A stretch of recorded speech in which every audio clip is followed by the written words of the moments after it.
buenos días y bienvenidos a la legislatura de Mendoza. Hoy nos convoca la jornada Desafíos actuales para una reforma constitucional, la experiencia chilena. Nos acompaña hoy para llevar adelante su disertación el doctor Alejandro Robledo, abogado, académico, filósofo, escritor, presidente del Centro Internacional de Estudios Jurídicos Interdisciplinarios Latinoamericanos. Él está vía Zoom y lo recibimos con un aplauso.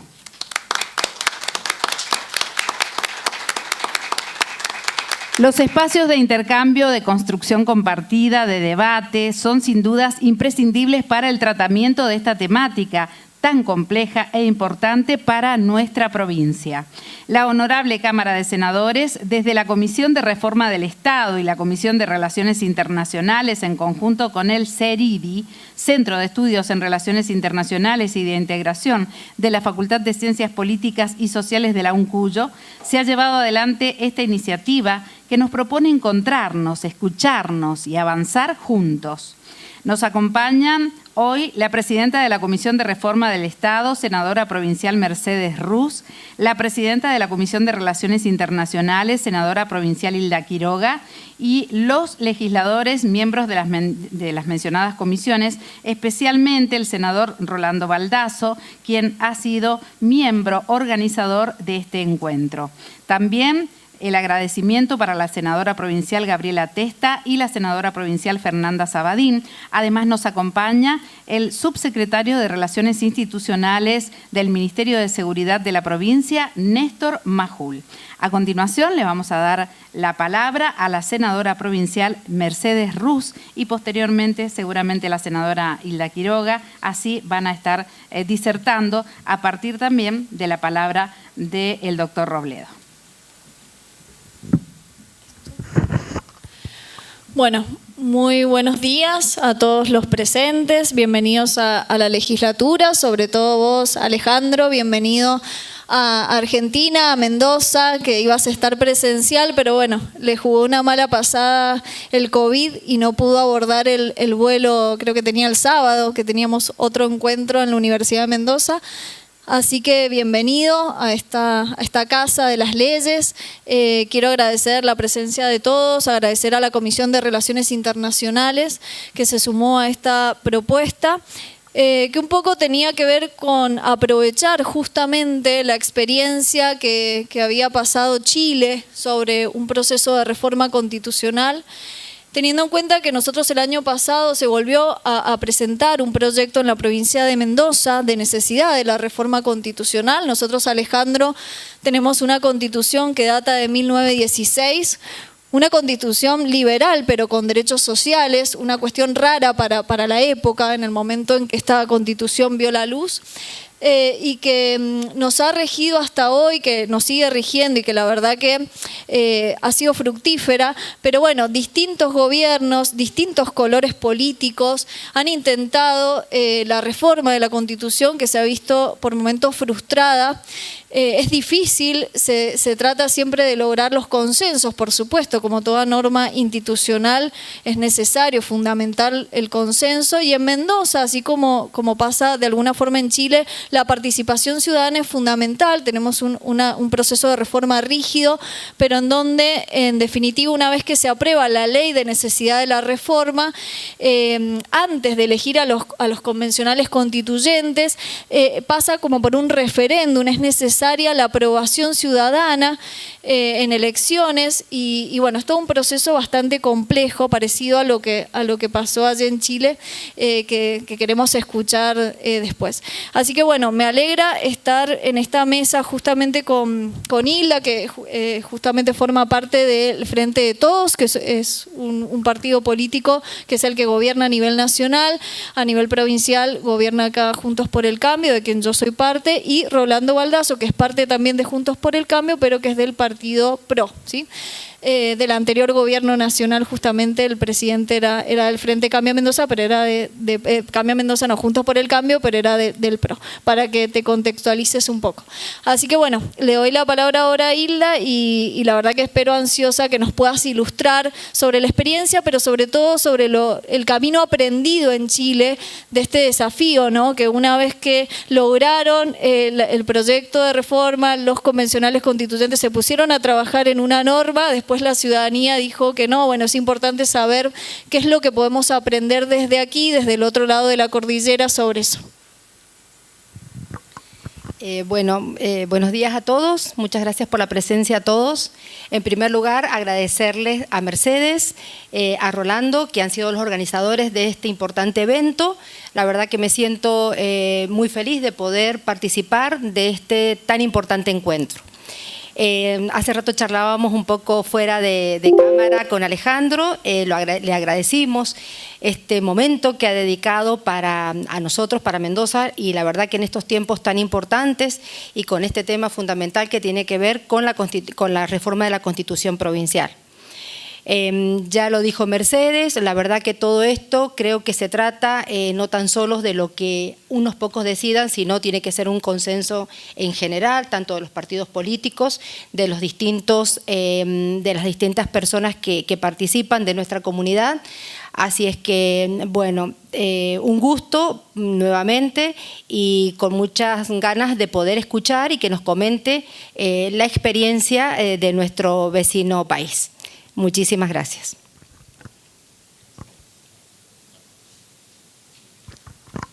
Bueno, estamos, Alejandro, para escucharte cuando dispongas. Perfecto, muchas gracias.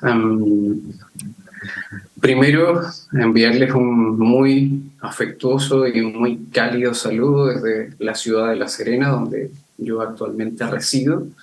Es para mí un honor muy especial, dado la vinculación fraterna con la senadora Mercedes Ruz, con el cuerpo de la Universidad Nacional de Cuyo, con la honorable Cámara de Senadores, que desde luego permite la posibilidad de este diálogo y de compartir estas ideas. En este sentido, además de los agradecimientos para cada una de las personas que hacen posible esta conexión, quisiera, como cuestión de principios, ¿no? Antes de hacer una descripción, que lógicamente espero llegar a ese punto muy brevemente para explicar la situación constitucional chilena, marcar algunas cuestiones que tienen que ver con la reflexión de los desafíos constitucionales hoy. Me parece que para hacer esto algo más compartido y en el mismo sentido reflexivo, al tenor de las exigencias constitucionales actuales, me permitiría recordar algunas de las cuestiones que, por ejemplo, Cortázar, en la Facultad de Filosofía y Letras de la Nacional de Cuyo, en su breve estadía por ahí, en un libro publicado hace no mucho tiempo por la editorial Alfaguara, mencionaba a propósito de los cambios sociales. Recordar que un escritor de la magnitud de Julio Cortázar aportó a las dinámicas intelectuales de Latinoamérica me parece muy relevante. Y me parece relevante porque en el sentido de cuando enfrentamos un cambio constitucional, esto no resulta tan sencillo como la aparentemente fácil lectura de las instrucciones para cómo dar vuelta o dar cuerda al reloj, ¿no? No se trata simplemente de un procedimiento establecido que lleve desde un principio hasta un fin a un proceso de reforma que puede estar consagrado en la Constitución, sino que tiene que ver con una serie distinta y no concatenada de impulsos ciudadanos que van reflejando en un momento determinado en la sociedad y en la política, y desde luego con los instrumentos del derecho, las diferentes necesidades que tiene la ciudadanía y nuestra democracia. Si seguimos ese ejemplo, entonces podríamos ir no de principio a fin, como hace Cortázar en Rayuela, sino ir desde un orden distinto, digamos desde atrás hacia adelante o según otro orden. Para los que algún momento han leído a Julio, ¿no? Un poco para hacerlo más lúdico, algo desde la literatura. Mi primera impresión sobre los desafíos constitucionales que enfrentamos en Chile podría ir de la mano de una primera explicación que es, digamos, contraria a la lectura kelseniana, si quisiéramos hacerlo desde esa forma. O sea, hay que asumir que los desafíos de diferente ámbito constitucional están de la mano de la complejidad pura y no de la simplicidad pura, para tomar las palabras de Bernard Goldschmidt, y el trabajo, por ejemplo, del doctor Siguro Caldani en Rosario, en Argentina, un espléndido teórico muy conocido, desde luego, por todos ustedes. Implica también recobrar, por ejemplo, la conciencia de el trabajo de Maquiavelo, por ejemplo, en la publicación de un libro algo desconocido, que son los discursos sobre los últimos 10 años de Tito Livio. Hablamos de Maquiavelo, hablamos de la política, de si el derecho está enlazado con la política o no, como preguntas muy actuales, pero que en realidad vienen prácticamente desde el Renacimiento.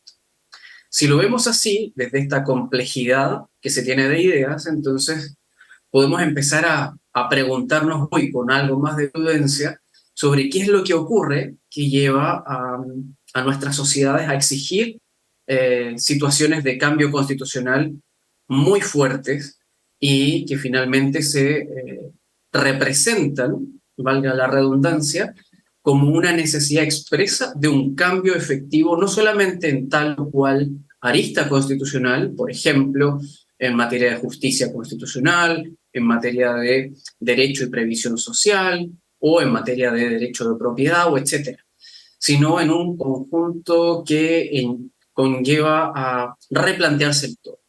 En Chile, desde luego, y esto fue más bien anunciado por los medios de prensa internacionales, desde el 2019, el 18 de octubre sobre todo, empieza una situación de mucha efervescencia social que finalmente decanta en el estallido, llamado así estallido social, o la crisis social de octubre de 2019, y finalmente cercano al 18 de noviembre, casi un mes después, de una situación que es particularmente llamativa en la descripción general que se puede hoy hacer hacia esta mirada retrospectiva, muy reciente, es que la sociedad chilena en su conjunto estaba pasando una crisis, así como todos los países de Occidente, pero particularmente llamativa en ese contexto, previo al COVID-19, y que llevó a la sociedad a estar en un clima de efervescencia y de tal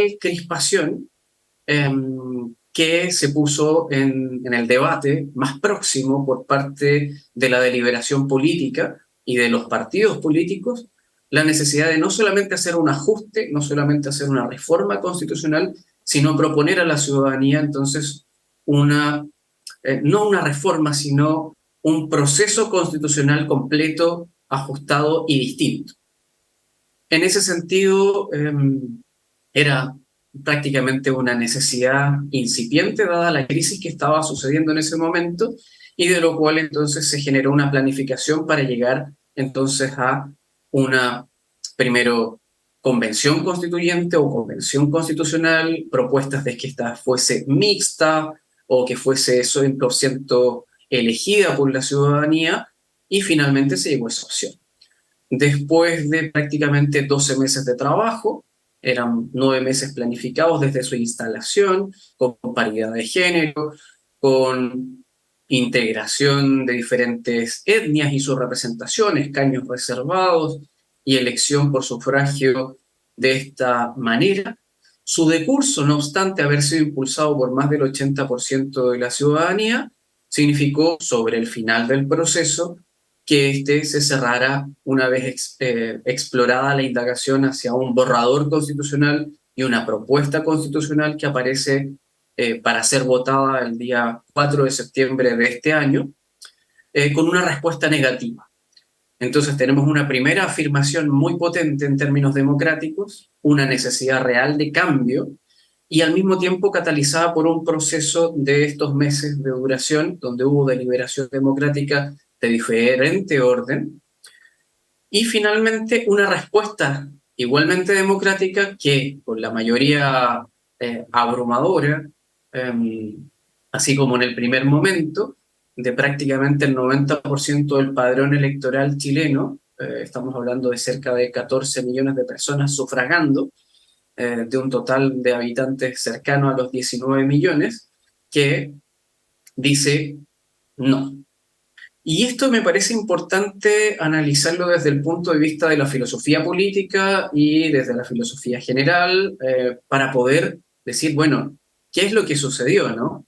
Tenemos una respuesta afirmativa de la democracia y de la ciudadanía chilena que está de acuerdo con un proceso de reforma constitucional, y luego el mismo proceso democrático de clausura del mismo, inaugurado positivamente por la opción antagónica. Y eso es muy llamativo y muy importante, y no obstante no deja de ser tremendamente relevante para los efectos de lo que se tiene que seguir haciendo al día de hoy. No significa una respuesta negativa que la deliberación cese o que la preocupación constitucional o los desafíos cesen. Lo que está hoy sucediendo incluso, que eso más tiene que ver con la política que con el derecho, es que el ámbito de la complejidad constitucional ha decantado sobre cuestiones que tienen que ver con el carácter ciudadano, primero. Segundo, sobre la reflexión que se daba en un nivel más bien cotidiano, digamos así, doméstico. Por varios meses uno podía apreciar algo que no se había vivenciado antes en Chile, y esto tiene que ver con la cuestión más bien de la ciencia política bajada a la cuestión democrática, que las personas habitualmente en el mercado, en el supermercado, en la playa, en la plaza pública, van todo el tiempo, y las familias debatiendo sobre la pertinencia o no de votar en un sentido o del otro.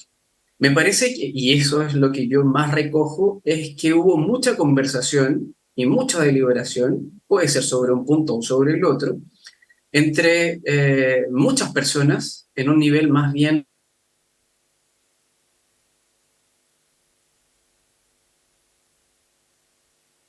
no tuviese un punto de vista sobre la pertinencia o no del proceso. Y eso, tal vez, para seguir una idea de un viejo maestro de la Universidad de Buenos Aires, gran amigo, que recuerdo con especial aprecio, el profesor Julio Montero, que en mis años de licenciatura me ayudó mucho a confeccionar mi primera tesis en el pregrado.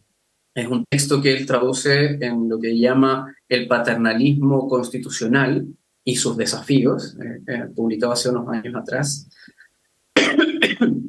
Y es que cuando pensamos la democracia como las capacidades del ciudadano y su representación, para emplear por ejemplo, expresión de Rawls, un teórico norteamericano que escribió muy intensamente a propósito de las teorías de la justicia, o si lo pensamos desde la sociología jurídica, como tantos autores argentinos han escrito y han trasladado su experiencia hacia Chile, o desde un positivismo jurídico como el de Bobbio, por ejemplo, que nos indica y nos invita a pensar que los procesos constitucionales y los procesos democráticos no son más que una constatación de la oscilación normal entre una oscilación naturalista, una positivista, o entre una necesidad de cambio, una de estatización o de configuración más bien pétrea.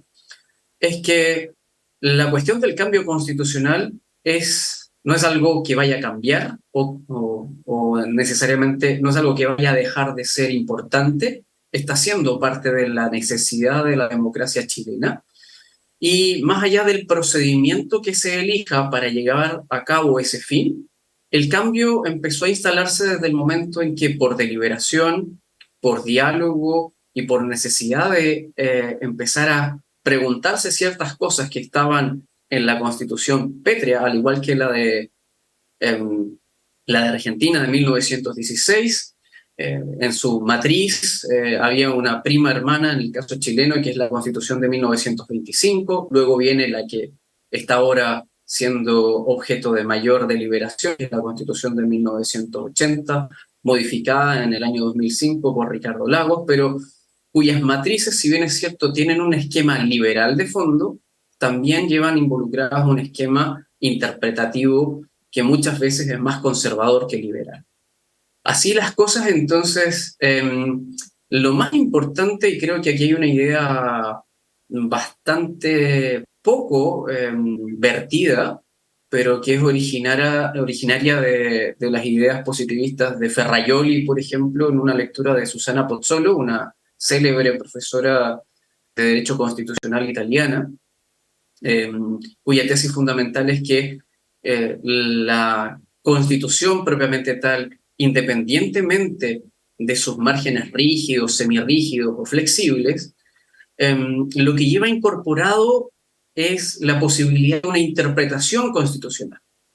Podemos tener un texto constitucional, como es lo que ha ocurrido, por ejemplo, en el caso de los Estados Unidos, con un sistema de reformas por enmienda, cuya interpretación constitucional desde 1970, por ejemplo, hasta el año 2022, virtud de su matriz jurisprudencial, ¿no?, de su sistema distinto al nuestro, consagró, por ejemplo, una apertura respecto al debate sobre ciertos derechos de carácter constitucional, consagrado en el fallo Roe versus Wade, ¿no? Por casi 35, casi 40 años, la interpretación constitucional se congeló y entendió que la apertura deliberativa iba en cierto camino. Desde este año, la Corte Suprema de Justicia en Estados Unidos ha dicho, ya no es más así. Lo que antes era abierto, ahora está cerrado. Y me parece importante ponerlo en la discusión porque muchas veces pensamos que los textos constitucionales se interpretan a sí mismos.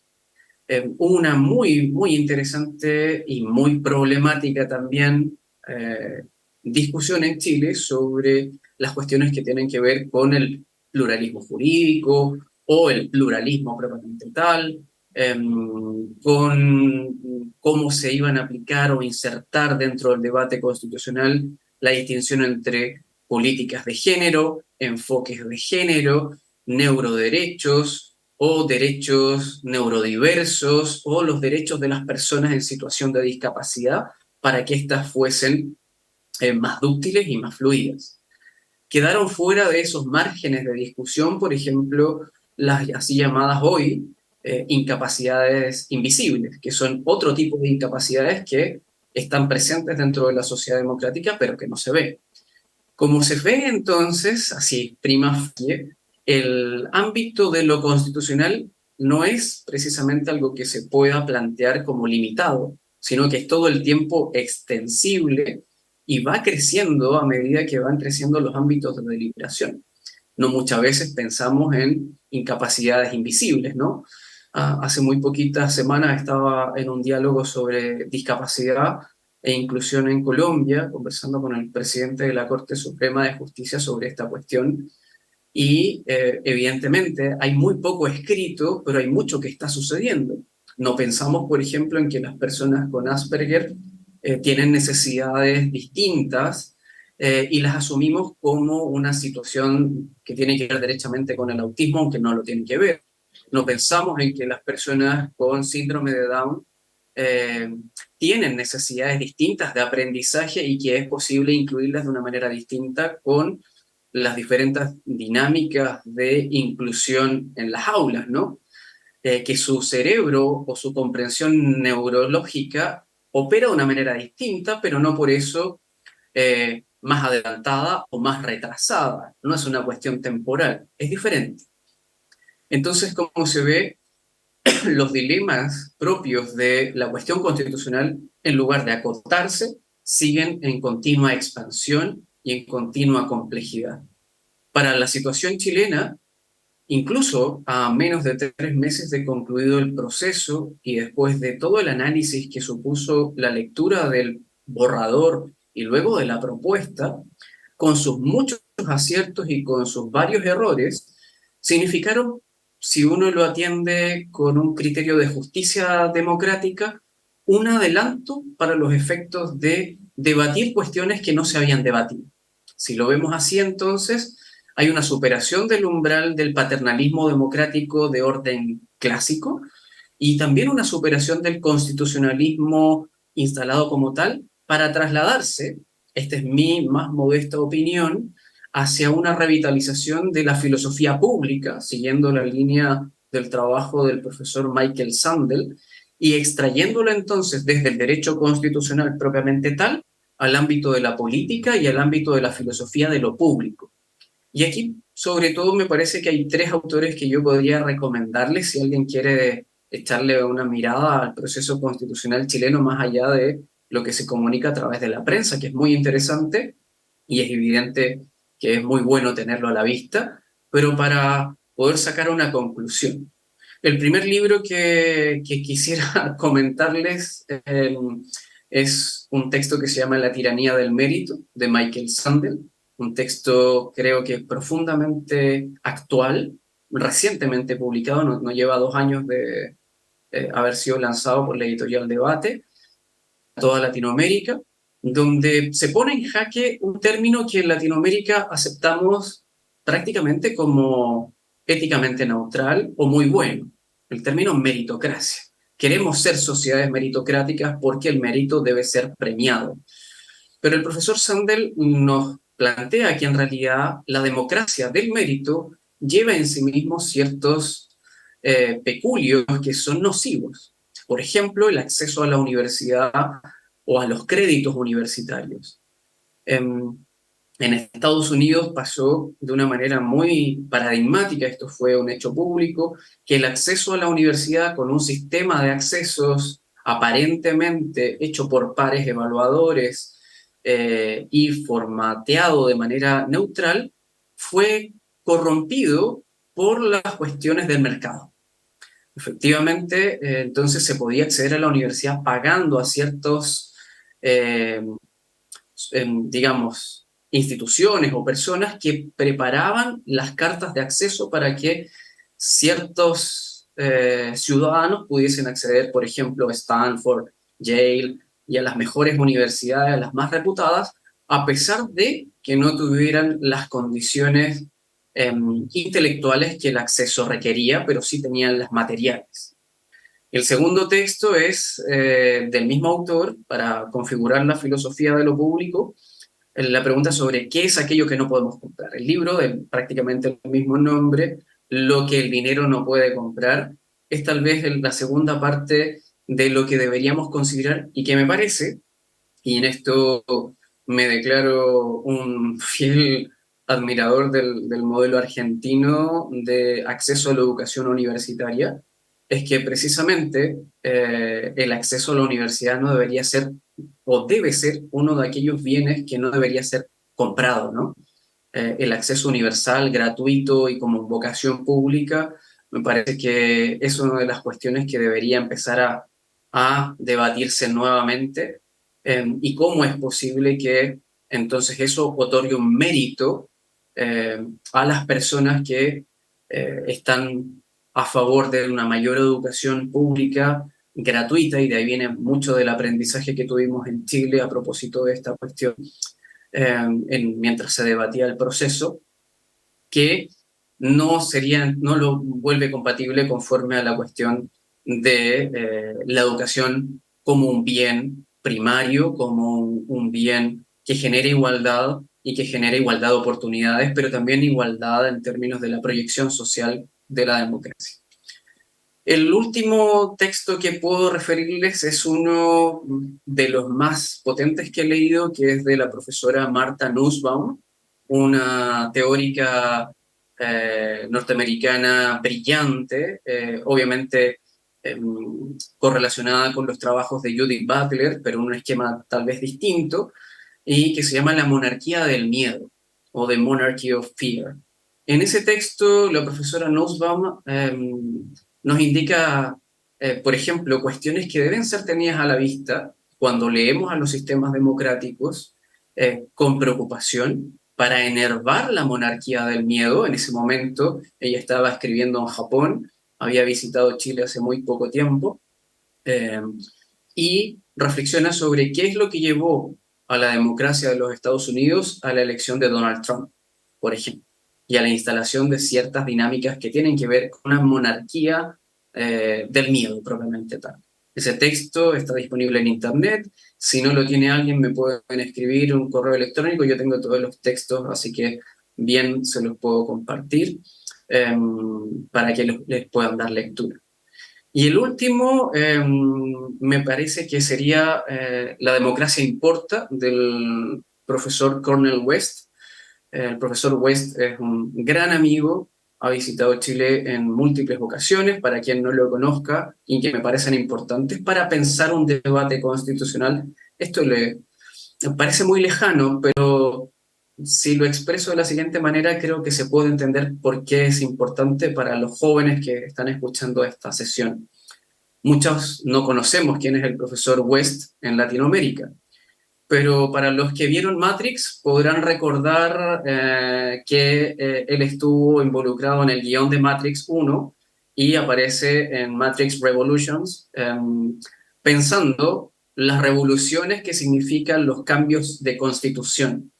En un texto que es su tesis doctoral, que se llama Democracy Matters, o sea, la democracia importa, plantea la necesidad de estos cambios, no solamente epidérmicos, como podrían ser los legales, sino más bien sustanciales.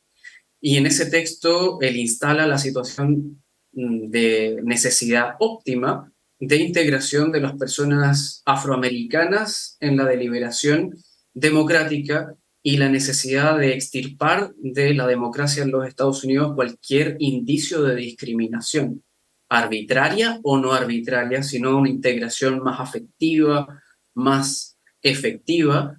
Y recordar que el profesor West también estuvo involucrado en la elección del presidente Obama, críticas posteriores o no a sus ideas que él mismo ha hecho, llevaron a la elección del primer presidente afroamericano de los Estados Unidos.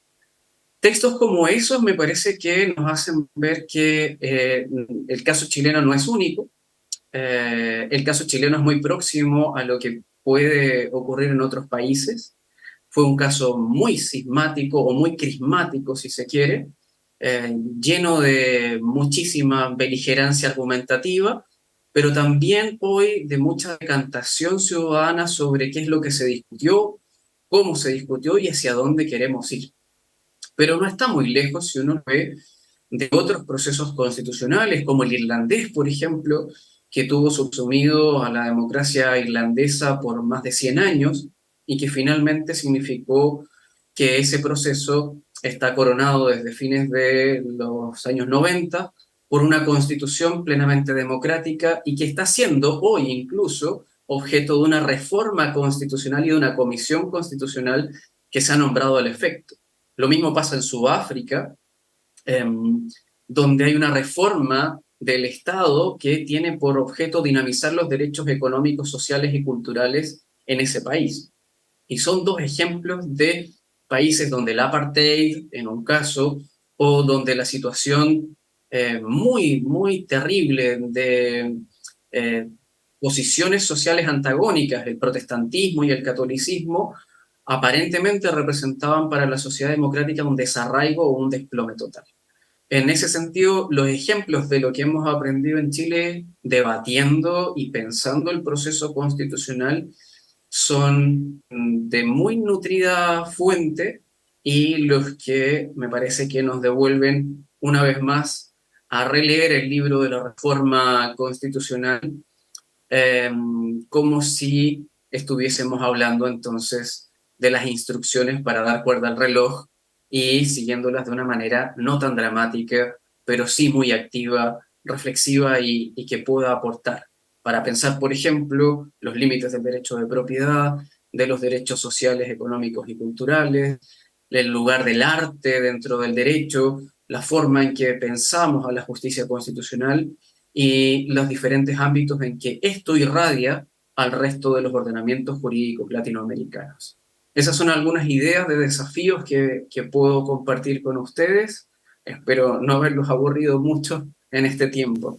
Y muchísimas gracias a la honorable Cámara de Senadores, a los senadores que están pacientemente escuchando las pequeñas reflexiones y a todos los que están asistiendo a esta instancia. Muchas gracias.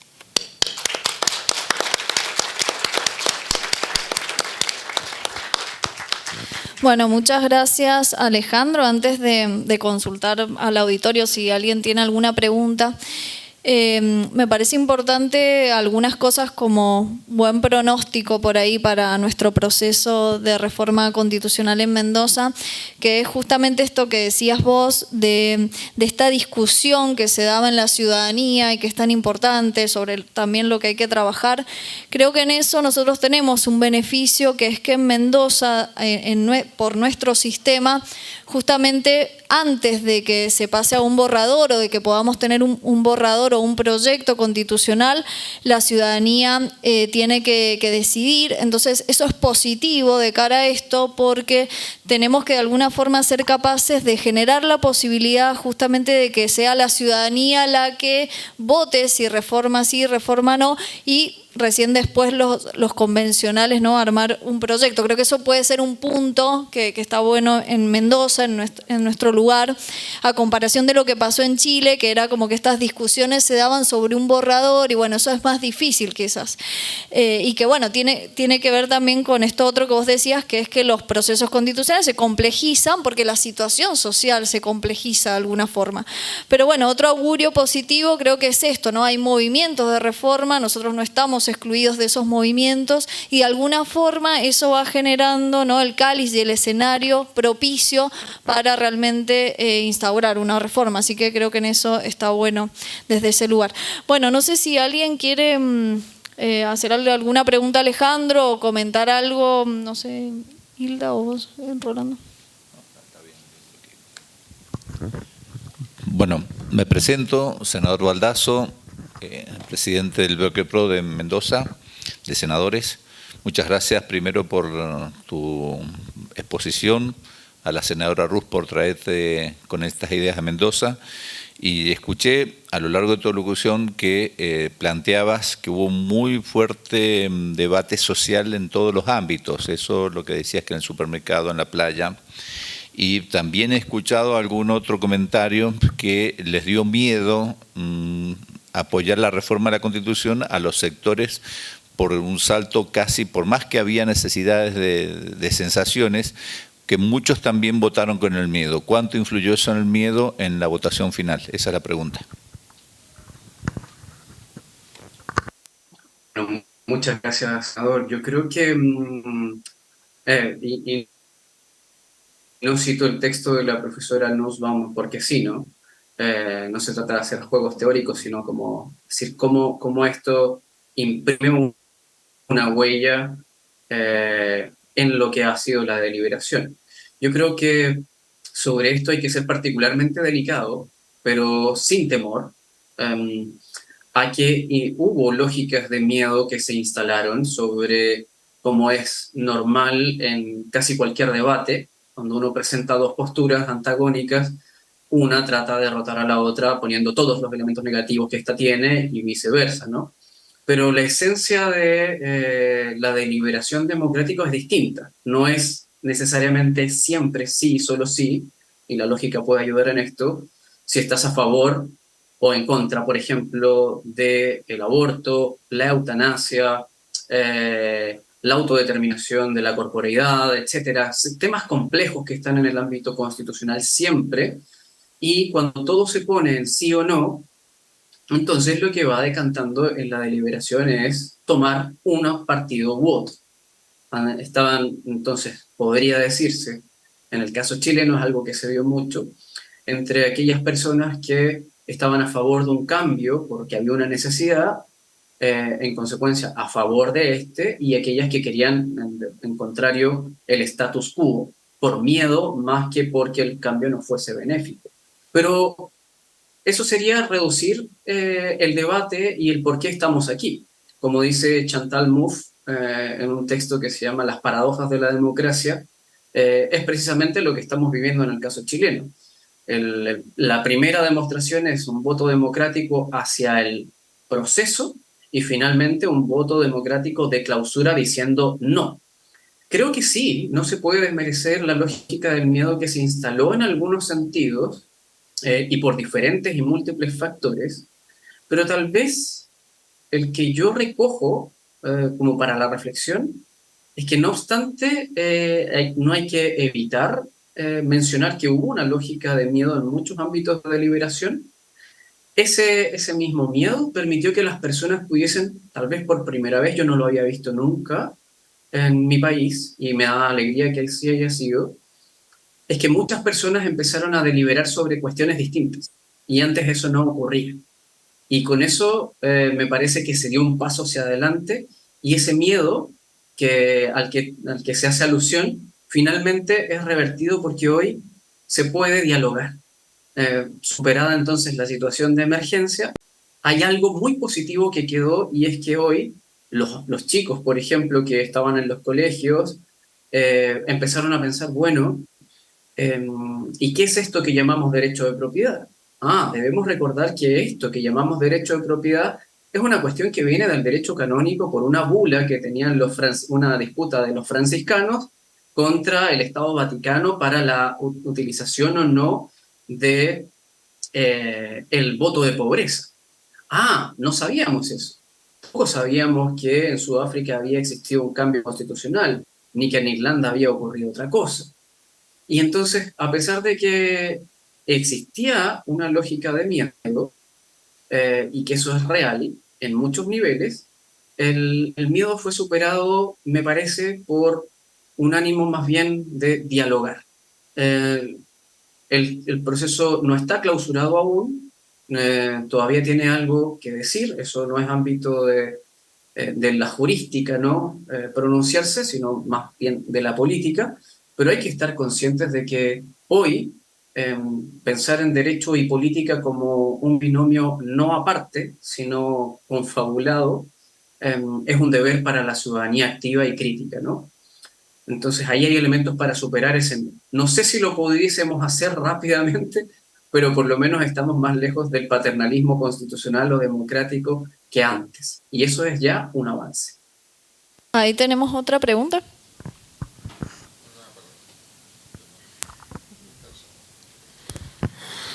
Hola, buenos días. Me presento, soy Néstor Majul, subsecretario de Seguridad de Mendoza, y por supuesto también dirigente político. Y mi pregunta, siguiendo con la del senador Baldasso, con relación al miedo, ¿cuánto crees que influyó el contexto político-económico de la región a la hora de la discusión de esta reforma constitucional? A ver, yo escuchaba de un lado y del otro poner como ejemplos modelos económicos y no modelos de constitución. Yo escuchaba mucho en los debates que se daban en tu país, digamos, bueno, ¿y qué queremos? Los que estaban en contra, ¿sí? ¿Qué queremos? Queremos parecernos a la Argentina, y ponían como ejemplo las situaciones, si bien no constitucionales, sino ponían las cuestiones más económicas que prevalecían en ese contexto, ¿no? Y los que estaban a favor a lo mejor ponían como ejemplo algún país que era casi llegar a lo óptimo. Así que, ¿cuánto crees vos que ese contexto internacional cercano a tu país, digamos, político-económico, influyó para lo que vos decías un principio, que me encantó esa parte, decir que increíble que por lo menos hoy lo puedan discutir, pero con tanta necesidad de reforma, después se dijera que no? ¿Cuánto crees que influyó eso?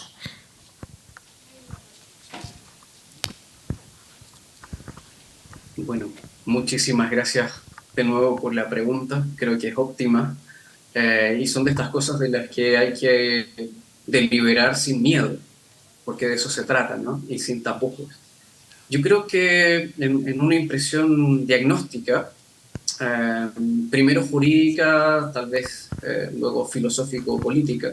En la primera parte, para responder a su pregunta, doctor, creo que si uno recoge lo que está disponible todavía la propuesta constitucional,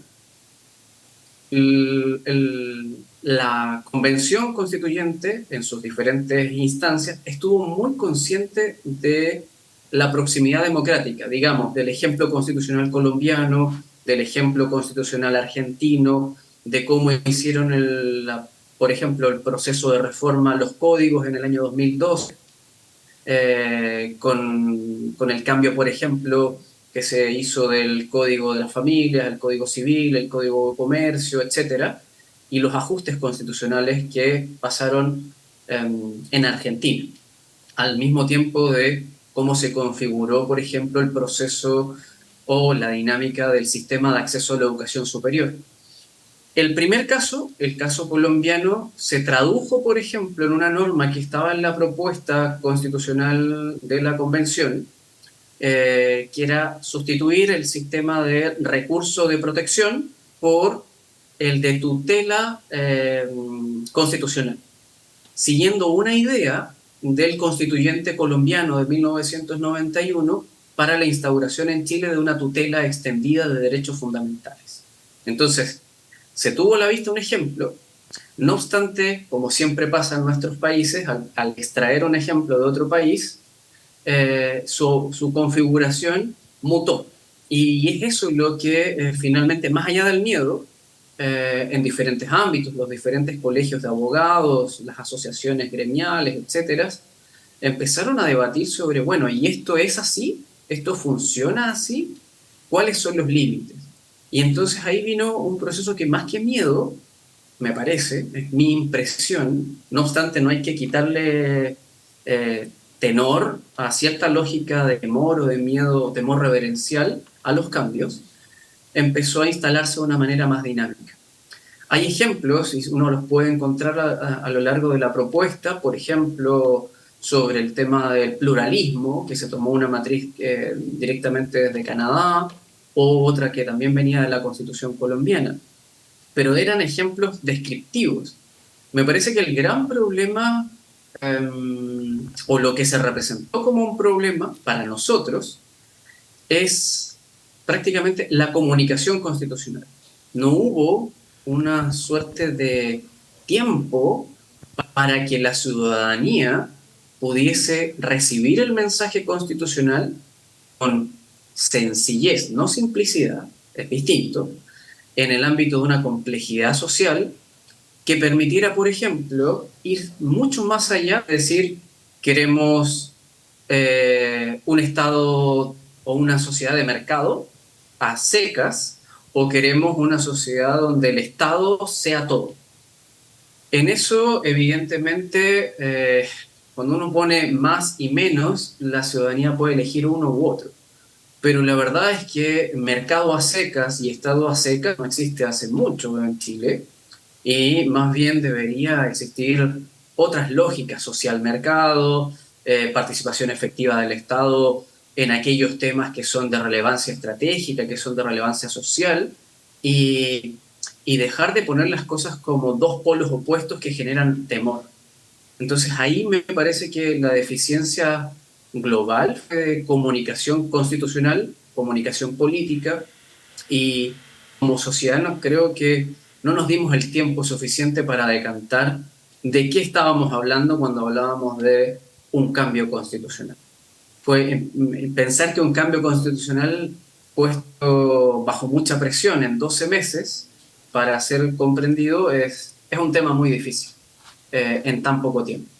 No quiero decir que porque hubiéramos tenido más tiempo el resultado hubiera sido distinto, pero lo más importante es que hubiéramos tenido una mejor comunicación constitucional o constituyente, con más posibilidades de escucharnos. Eso tal vez lo que les puedo decir. La cuestión del mercado, más mercado o menos mercado, efectivamente yo creo que está en el germen de la Constitución material chilena, que es una sociedad de mercado, pero con necesidades de integración y de protección estatal en algunos ámbitos donde no la hay, sencillamente, o si la hay, esta es subsidiaria.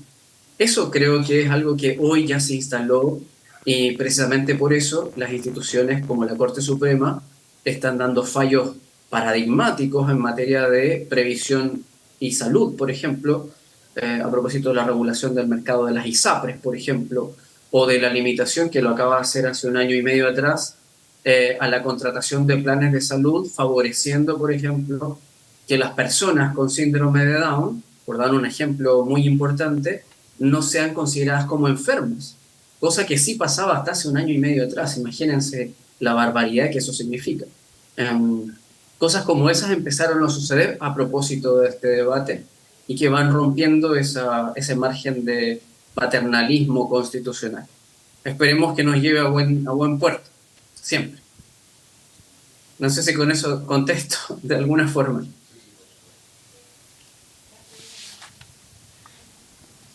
Hola, muy buenas tardes. Mi nombre es Matías Pascualoto, profesor de Sociología Jurídica. Un poco un aporte desde la historia, un aporte sobre un tema que tendría que ser punto de superación, lo está haciendo en las reformas de ustedes, en la reforma argentina también. Usted al principio habló de una constitución liberal acompañada con fuerte nota de paternalismo.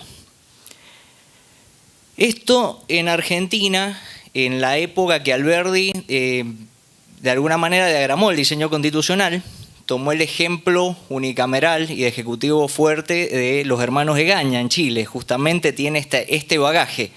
Aparte de tomar la cuestión norteamericana en cuanto a la parte federal, tomó este antecedente chileno en cuanto al ejecutivo fuerte y de alguna manera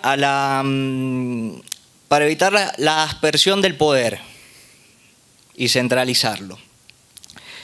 Esto, tiene que ser también un punto de superación en Argentina. Esto a través de finales del siglo XIX y el siglo XX ha traído algunas problemáticas. Puntualmente la cuestión de la coparticipación y la cuestión de, por ese lado, el acallamiento de las autonomías provinciales. Hoy en día, por ejemplo, estamos discutiendo acá el tema de Portezuelo y los recursos. Y bueno, esto también un poco debería ser tenido en cuenta en reformas, digamos, constitucionales, tanto chilenas como argentinas. Y en el caso mendocino particular, tiene un ingrediente más. Alberdi, después de hacer este diseño constitucional en 1853, hizo el diseño mendocino en 1854, que fue modelo para las otras provincias. O sea que venía cargado de todo este bagaje centralista. Sumado Mendoza, un ingrediente más aún. Conformamos parte, tenemos casi más años de chilenos que de argentinos, porque formamos parte de la capitanía hasta principios del siglo XIX. Lo cual suma otra nota muy centralista. ¿Por qué? Por esta cuestión de la fuerte impronta realista en Chile. Por lo tanto, bueno, esto también una brega de alguna manera a una futura reforma constitucional mendocina, que en algunos puntos tiene unos resabios bastante arcaicos en este sentido. Así que bueno, era simplemente un aporte. Muchas gracias. Bueno, no sé si el tiempo da para un par de minutos de feedback. Sí, lo que quería sobre ese aporte. Aclararte, Alejandro, que bueno, nosotros estamos imbuidos en un proceso constitucional provincial. Nosotros la reforma nacional fue en 1994, que fue una reforma muy integral, y bueno, eso como aclaración. Entonces, esos grandes temas que por ahí vos mencionabas, el tema de la eutanasia, el tema del aborto, hoy han sido, digamos, sujeto no solo de una reforma constitucional nacional en el 94, que supo justamente dar las bases y los principios generales para eso, y de reformas después en los códigos de fondo también nacionales. En Mendoza tenemos otras discusiones de cara al proyecto constitucional que tienen que ver con equilibrio fiscal, con mayor representación, digamos, de los departamentos en los órganos parlamentarios, con independizar más los órganos extrapoder, bueno, con cuestiones que son más locales. Así que bueno, esa aclaración quería hacer. No sé si quieres decir algo más y ya cerramos por tema de horario y agenda de los presentes.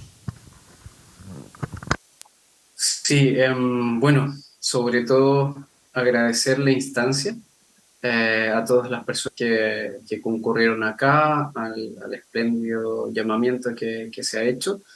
Desde luego, creo que y esto es un punto fuerte, en mi muy modesta impresión, la filosofía del derecho, la filosofía política tienen bastante más que decir hoy de lo que aparentemente nos estaban diciendo hace unos años atrás. Hay una necesidad derivada tal vez de la pandemia de dar lectura y dar revisión a ciertas cuestiones. Por ejemplo, en el ámbito de la administración. No debemos olvidarnos que, por ejemplo, el profesor García del Tarría en España era muy amigo de Luis Díaz Picasso, el célebre civilista español, ¿no? Y ambos fueron teóricos y filósofos del derecho y profesores en sus diferentes ámbitos. Villar Palasí en España, que habla precisamente sobre los temas de descentralización administrativa para estados federales, como el alemán, fueron además parte de un núcleo como el que se formó desde 1960 con Theodor Vivek, otro profesor alemán, y que también en Latinoamérica estuvieron marcando buena parte de la pauta constitucional.